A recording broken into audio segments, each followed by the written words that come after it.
Well, it was December 2017. My father had diagnosed with throat cancer, and one of the options of him surviving and getting through that was to get his voice box taken out. So he spent the Christmas period in hospital having the operation and came through with flying colours. When I was going to see him on Christmas Day and over the festive period, he was in great condition. He looked really good. So he went home for a couple of weeks with his partner and spent time there, and was doing a lot of, his normal life, going to see his pigeons. He was a big pigeon racing man, especially from the northeast. And then all of a sudden, started feeling as if a fluey feeling, as if he was in real pain, achiness, etc. And a man of his generation didn't really want to go and see a doctor or go to a hospital, and he was certainly of that ilk. But, he then flagged it up that he wasn't feeling great and he needed to either do that, see a doctor, or even go to a hospital. And when he got taken back in the hospital, we rushed to see him.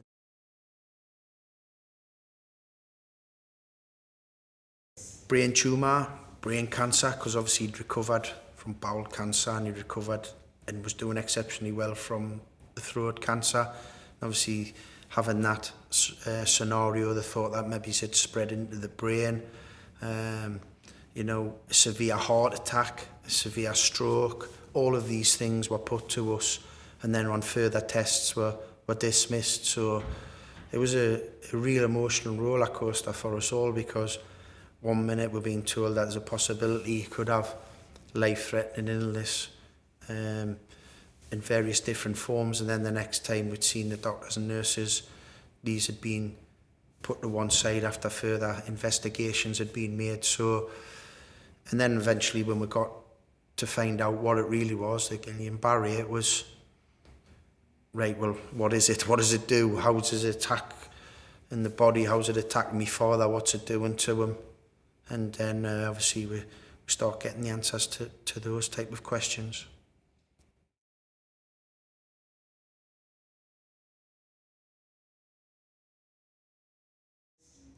It took 2.5 weeks to 3 weeks to get diagnosed. So obviously a long period of time in the unknown, really. And when you're in that scenario, each day is a long day. So for that type of period, and there was always other possibilities being thrown at us that it could be certain different things, which eventually it wasn't.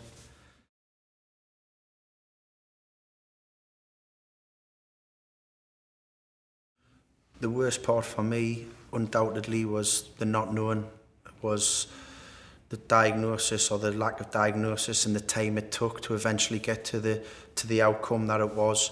That was real frightening, not knowing. That 100% was the worst part of it all.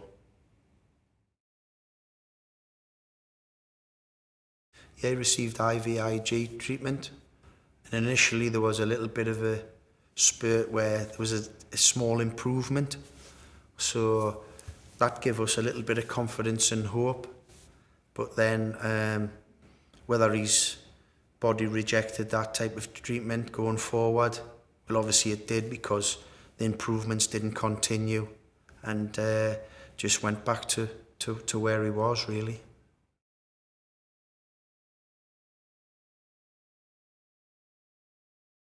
On a regular basis, neurologists, doctors with lots of experience, doctors, junior doctors, to see, and understand what was being done and what they were dealing with.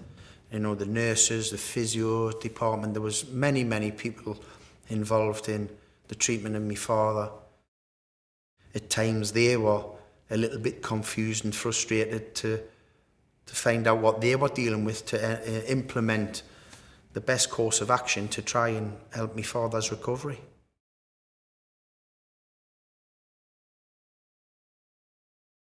The experts still weren't getting any conclusive answers from them in terms of what sort of time scale were we looking at, how long was it going to take for him to recover, what sort of recovery mode was he going to be in, would he have to go through a physio situation? Would he be in a wheelchair for a while, or etc., etc.? We weren't really getting any specific and concrete answers on anything, so it was a really frustrating time. And as we went in on a daily basis, there wasn't a lot of improvement in my father and in how he was, and just lying in his bed and you know, with various different medications into him, and obviously on a ventilator. So it was a monotonous day for him because it was repetitive in everything that he'd done. It was just, he was lying in the same position. You know, in fact, they said at the hospital that, surprised that because he'd spent so long lying in bed, that they hadn't got bed sores or anything like that. So that was credit to them and the way that they looked after him. But it was a tough time for us.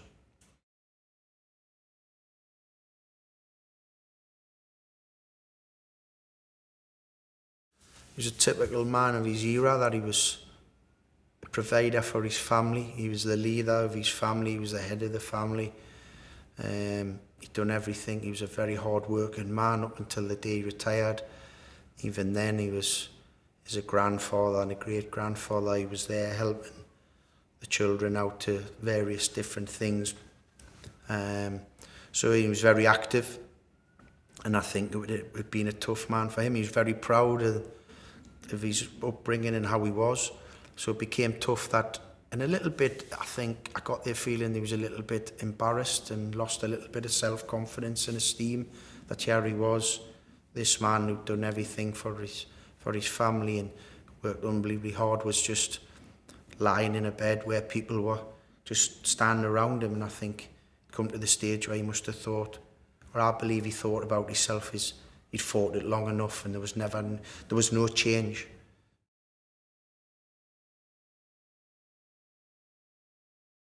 Through the physiotherapy, they were trying to take him off the ventilator for certain periods of the day. So it started for 30 minutes, then an hour once a day, and then they would go to 30 minutes twice a day, an hour twice a day, and they gradually build up. And I think he got to quite a point where he got to about 3 hours twice a day where they would take him off the ventilator, and he was then starting to have problems with that, and then they had to reduce the time he was being taken off the ventilator, which then was passed to us that this was not a great scenario, that he was having to be so reliant on the ventilator.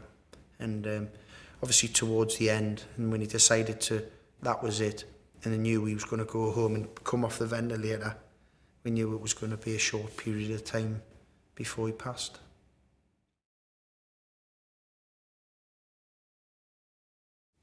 Well, without being an expert, I can easily say it would have helped the family 100%. If we hadn't have been so long and finding out. And it's bad enough having your father in hospital with a serious illness to start with, but to not know what it is.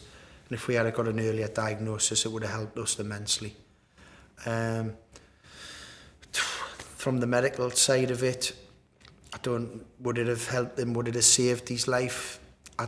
I'm not really sure, and I'm not in any kind of position to say that. You've obviously got to think that an earlier diagnosis, so they can start treating the symptoms quicker than they did, possibly would have helped. But I cannot really say 100% whether that would have been the case. But as regards the family, without a shadow of a doubt, I would never want anyone to be in that scenario that me and my family were in terms of going so long without knowing.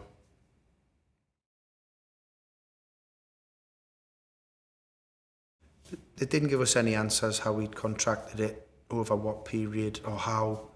We're still unclear on that.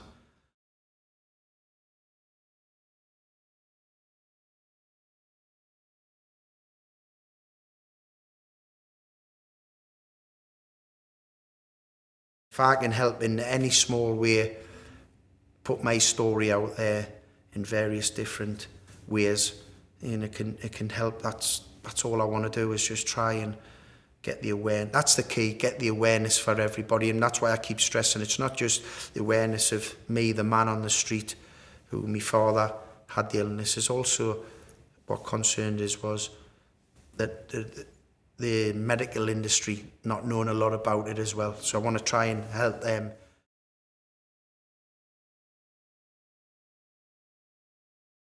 I think one of the things that I've learned and what I would pass to anybody was be positive about it. I was quite, as I've said in this, I'm quite shocked by the percentages and the high percentages of the recovery and the level of recovery.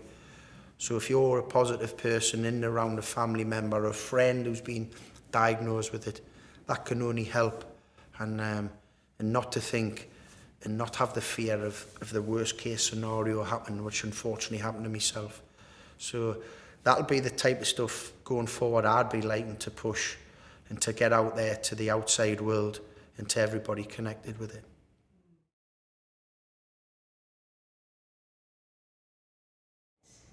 It will affect everybody, all ages, male, female.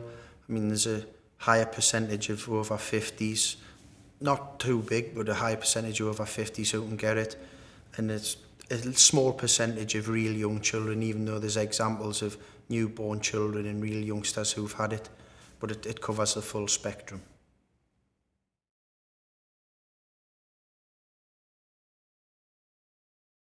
Yeah, I made the approach to Guillain charity just to get more knowledge, more news out there, information. When they came back and asked me to be the ambassador of the charity, I was more than delighted. I was actually very, very proud, so hopefully I can do a good job for them.